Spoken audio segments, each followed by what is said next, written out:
from head to toe, from toe to head.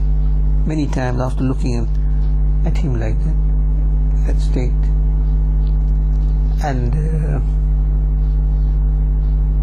he saw in that scan that this man, every single pore is soaked in the obedience of the Nabi sallallahu alaihi wasallam. This man is a saintly man. Then he asked him, who is your shaykh? He said, my shaykh is the shaykh of all shaykhs, Sayyid Abdul Qadir Jilani radiyallahu ta'ala. Shaykh Abdul Rahman Tafsunji looked at him and he says, your shaykh, Sayyid Abdul Qadir Jilani, how come I don't know him? How come I don't know him? I know all the awliya Allah that come to the divine presence in the spiritual assembly. I know all of them, but how come I've never seen, and I've been in this assembly for many years, I have never seen Sayyid Abdul Qadir Jilani of Baghdad. This communication is taking place in Tafsunj. In Baghdad, Sayyidina Shaykh Abdul Qadir al-Jilani Ghaus al-Azam radiyallahu ta'ala called two of his murids. He said, go towards Tafsunj.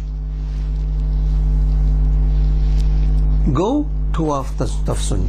And from Tafsunj, Abdul Rahman, Shaykh Abdul Rahman Tafsunji sends two of his murids to Baghdad to say, Sayyid Abdul Qadir Jilani, why, how come I have not met you in the divine presence of the spiritual court whenever we assemble? Go and ask him.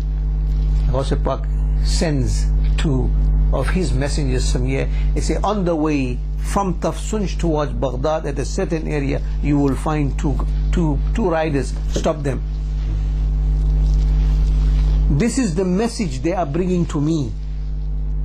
What message Shaykh Abdul Rahman gave their murids, Ghaus Pak, Shaykh Abdul Qadir Jilani knows about. If it was not Hazir and Nazir, where did he listen to it? How does he know who's sending who? How does he know where will they be? Now this is not a Nabi. Sayyidina Shaykh Abdul Qadir Jilani radiyallahu anhu is a ummah, a follower of Sayyidina Mustafa sallallahu alayhi wasallam. Ghaus Pak dispatches these two and they find them at the spot where Ghaus Azam radiyallahu ta'ala had said. Stops him.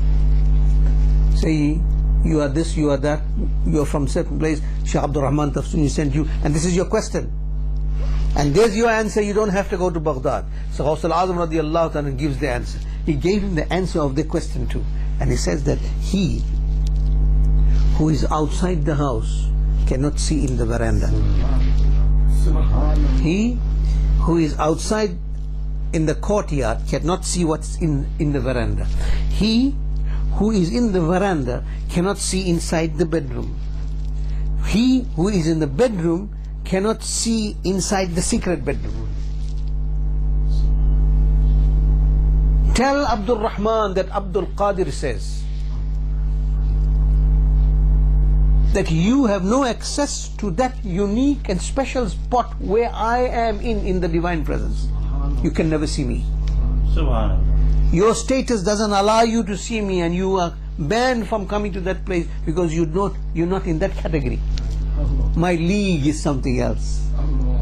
Then he said, oh Abdul Rahman, that day you received the wilayah from Allah subhanahu wa ta'ala, you received a green garb, and on the green garb it was a velvet garb, and on the velvet garb was inscribed, was embroidered Surah Ikhlas.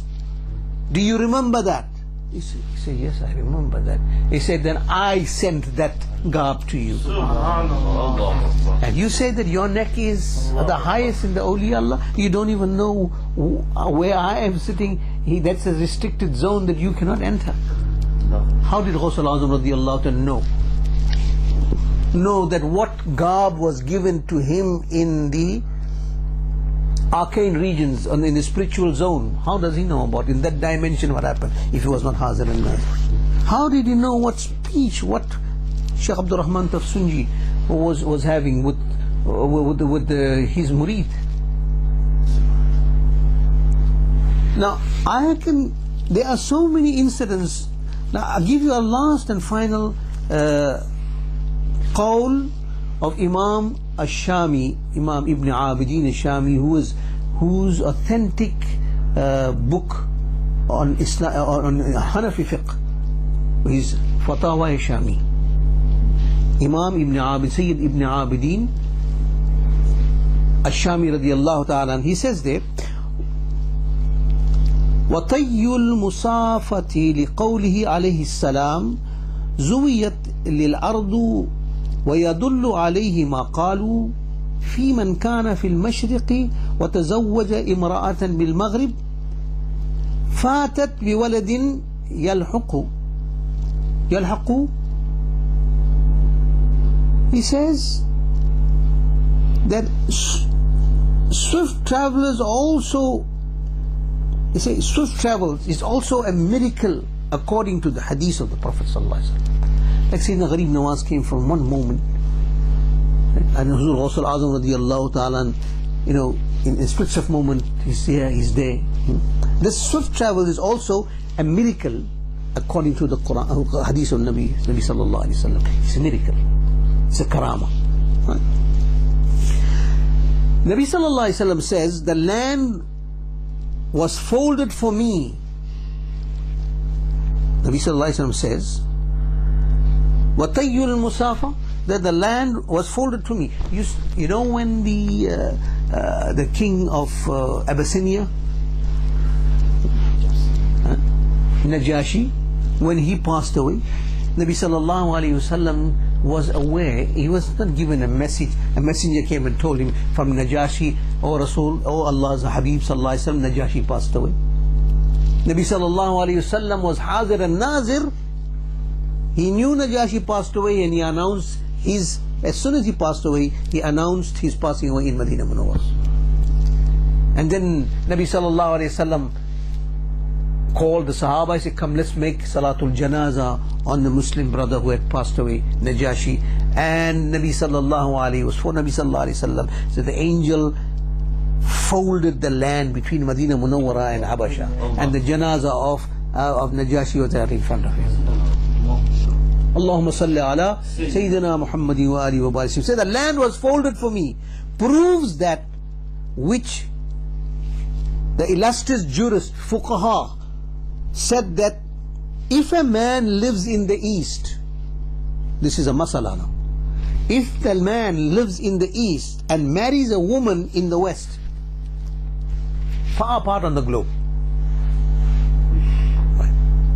okay, he must be married at one point. If they both married in east and then the man left the woman there and he got married and went away to the west, or whether he got married both ways, whether he's in east, the woman is west, he marries the woman, and after 9 months a child is born. The man is still in the east, the woman is in the west. What will be the ruling? Whose child would that be?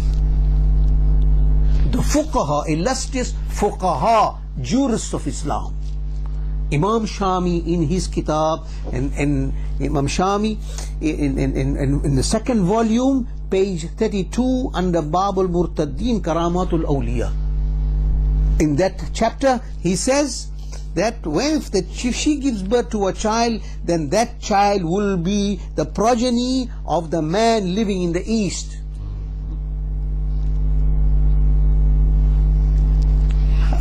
How do you justify that?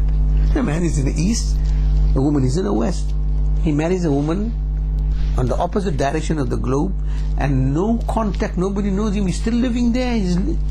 Nobody has seen him in the west. He's living in the east. And after 9 months, the woman gets pregnant and she gives birth to a child. The Fuqaha says that child will belong to him. He'll be the father of that child. And what proves they say? They say, living in the Fiqh manual, Tatar Khaniya. Not the Fiqh manual, Tatar Khaniya. He said, because the awliya Allah are blessed with the power of traveling from one place to a far place in a split of a second. This is a fiqh masala, and fiqh masala deals with our belief.